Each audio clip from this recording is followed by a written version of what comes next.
terror experts say extremist American literature and extremist Islamic readings may reach vastly different audiences, at least most of the time.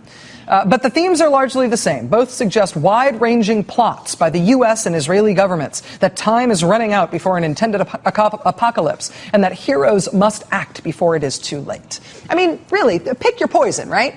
I mean, it's the Protocols of the Elders of Zion, which Tamerlan Tsarnaev also apparently had a nice copy of. It's the Protocols of Zion, or it's 9/11 Truth, or it's what Anwar al-Awlaki sold to Nidal Malik Hassan, who's now using that argument in his own defense down at Fort Bragg to try to justify his mass killing of U.S. troops at Fort Bragg. It's Fort Hood, excuse me. It's white supremacy and neo-Nazism, right? With the racial holy war on its way, like the Sikh temple shooter used to tell his friends in the army.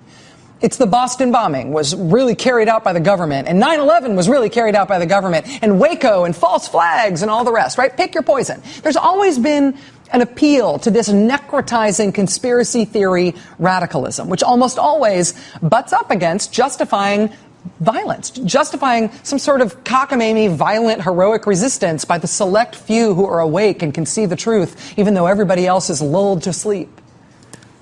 Particularly in our country, but around the world, there has always been an appeal to radical conspiracy theories. But now, with fewer trusted sources of information in our culture, and with lightning-free global dissemination of anything, there is richer terrain now in our country than there ever has been for all of these nefarious conspiracies about government plots to kill and conspire and lie about it and cover up the real truth. I mean, this stuff is as ridiculous as it has ever been, but it is as ridiculous as it is dangerous.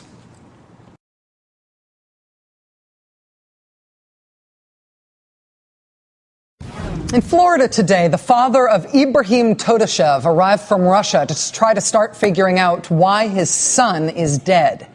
In May, his son was being interviewed by FBI agents, apparently in the presence of other law enforcement officers as well. They were reportedly interviewing him about his past friendship with one of the two Boston bombing suspects, and possibly also about an unsolved triple murder in Waltham, Massachusetts, in 2011. During that interview with FBI agents, Ibragim Todashev was shot dead inside the condo that he lived in Orlando.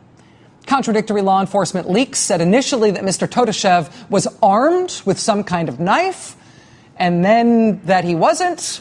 And then they said he was armed with maybe some kind of pole, or maybe it was a broomstick, or maybe he wasn't armed with that either, or maybe he lunged or tried to throw over a piece of furniture. Well, in any case, he's dead.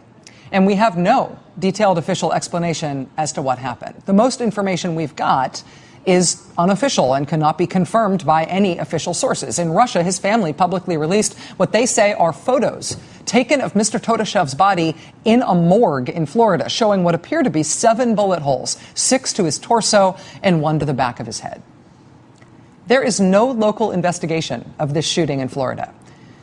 Although Massachusetts state police officers were reportedly present for the shooting in Florida, there's also no Massachusetts investigation of the shooting either. The only investigation of this shooting, the only review being done at all of FBI agents having killed this guy while interviewing him, the only review of any kind is being done by the FBI itself. The shooting review process at the FBI, well, the last 150 FBI shootings that it reviewed were all determined to be justified shootings. All 150 of the last 150 they looked at.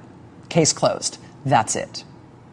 The list of those calling for someone other than the FBI to have a look at this, or at least for the FBI to explain something, anything, publicly about what happened here, it started with advocacy groups like the Council on American Islamic Relations in Florida, and the ACLU in Florida, and the ACLU in Massachusetts. It then moved on to the editorial pages of the Patriot Ledger newspaper in Massachusetts, and to the Boston Globe, and to the Boston Herald. And frankly, the Boston Globe and the Boston Herald never agree on anything, especially on the editorial page. But they agree that the FBI has to say something about this. We have covered this story a lot, honestly, because it is inconceivable to me that the FBI is just treating this like it's over and there's no need for any official public notice at all. They're just going to keep leaking out implausible but always self-exculpatory things about this case to the press and expect us all to be satisfied with that. We have covered this story a lot because of that. Each time we've covered it, we have asked the FBI to comment officially or to come on the show and at least talk about why they can't comment officially. Every time they say no. Nicely, but they say no. They said no nicely again today.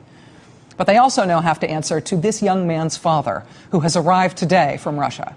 And they have to answer to everybody else who wants some kind of public information about this bizarre and key fatal development in both the Boston bombing investigation and that Massachusetts murder, which they have anonymously leaked should be pinned on that man they killed. Case closed.